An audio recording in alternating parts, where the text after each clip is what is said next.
Hey all, welcome back to my channel. இன்னைக்கு வீடியோவில் ஒரு சூப்பரான ரொம்ப டேஸ்டியான ஹெல்தியான ஸ்வீட் ரெசிபி தான் இந்த திவாலி சீசனில் நம்ம ஃபர்ஸ்ட்டாக பார்க்க போகிறோம். வாங்க வீடியோக்குள்ளே போகலாம்.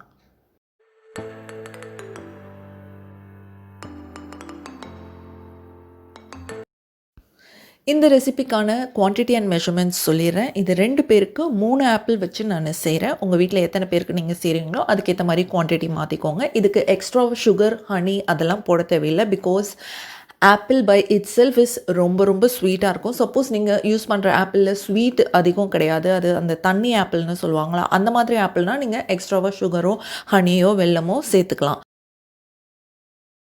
அதாவது ஒரு கடாயை எடுத்து அதில் நெய் ஊற்றி அதில் நம்ம முந்திரி பருப்பு, உடச்சி முந்திரி பருப்பும் ஏலக்காவையும் போட்டு நல்லா வதக்கி அதை தனியாக எடுத்து வச்சுட்டு, அதே கடாயில் இருக்கிற மீதி நெய்யில் இந்த அரைச்சி வச்சுருக்கிற அந்த ஆப்பிள் ஜூஸை அப்படியே கொட்டிடுங்க. So first of the line நான் என்ன பண்ணுறேன், 3 ஆப்பிளை ஃபுல்லாக பீல் பண்ணிவிட்டு உள்ளே இருக்கிற விதையெல்லாம் எடுத்துகிட்டு நம்ம நார்மலாக மிக்சியில் போட்டு ஜூஸ் அடிப்போம்ல, அதே மாதிரி ஃபுல்லாக ரொம்ப திக்காக தண்ணி எதுவும் சேர்க்காமல் ஃபுல்லாக பீட் பண்ணி நல்லா ஜூஸ் மாதிரி எடுத்துக்கோங்க, எந்த லம்ஸும் இல்லாமல். நான் ரொம்பவே கேர்ஃபுல்லாக ஆப்பிள் ஜூஸை மிக்சியில் அடித்து வச்சாலும் ஒரு குட்டி பீசஸ் ஆஃப் ஆப்பிள் இருக்க தான் செஞ்சிச்சு. அதெல்லாம் இல்லாத அளவுக்கு நீங்கள் ட்ரை பண்ணுங்கள். அண்ட் நான் ஆப்பிளோட ஸ்வீட்னஸ் செக் பண்ணாததுனால ஒரு அரைலேருந்து 3/4 அளவு ஸ்பூனு ப்ரௌன் சுகரும் போட்டுட்டேன். ரொம்ப டேஸ்ட்டாக இருந்தது. பிகாஸ் வெனிலா ஃப்ளேவரும் ஆட் ஆனதுனால ஒரு எக்ஸ்ட்ரா ஸ்வீட்னஸ் இருந்துச்சு. நீங்கள் இதெல்லாம் கட் பண்ணணுன்னா இந்த ஸ்டெப்பை டோட்டலாக அவாய்ட் பண்ணிவிடுங்க. அதே கடாயில் இருக்கிற மீதி நெய்யில் இந்த அரைச்சி வச்சுருக்கிற அந்த ஆப்பிள் ஜூஸை அப்படியே கொட்டிடுங்க. அதை நல்லா நம்ம கிளறி விட்டுக்கிட்டே இருக்கணும். ஸோ தட் எந்த வித லம்ஸும் திருப்பியும் ஃபார்ம் ஆகாத அளவுக்கு நல்லா கிளறி விட்டுகிட்டே இருக்கணும். கிளறி விட்டுகிட்டே இருக்கும்போது கொதிக்க ஆரம்பித்து அந்த நெய் வந்து தனியாக திரிய ஆரம்பிக்கும்.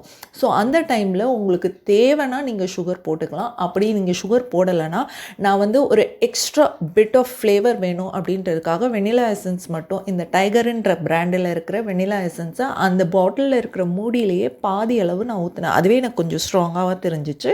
நீங்கள் கொஞ்சம் கம்மியாகவே யூஸ் பண்ணிக்கலாம், ஏன்னா ரொம்பவும் திகட்டக்கூடாது நம்ம சாப்பிடும்போது.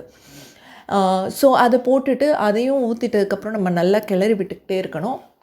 இது நல்ல திக்காக ஆக ஆக ஆக ஆக உங்களுக்கு அந்த நெய்யும் அந்த ஹல்வாவும் வந்து செப்ரேட் ஆக ஆரம்பிக்கும். அதுக்கு மேலே நீங்கள் கிண்டிக்கிட்டே இருந்தீங்கன்னா கண்டிப்பாக கட்டி விழ ஆரம்பிச்சிடும். கட்டி விழாத அளவுக்கு கண்டினியூஸாக ஸ்டர் பண்ணிக்கிட்டே இருங்க.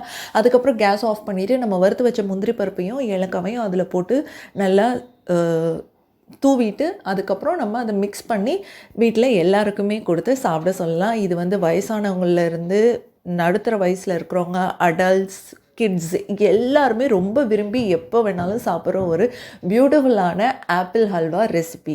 இதை மறக்காமல் ட்ரை பண்ணி பாருங்கள், எப்படி இருந்துன்றதை எனக்கு சொல்லுங்கள்.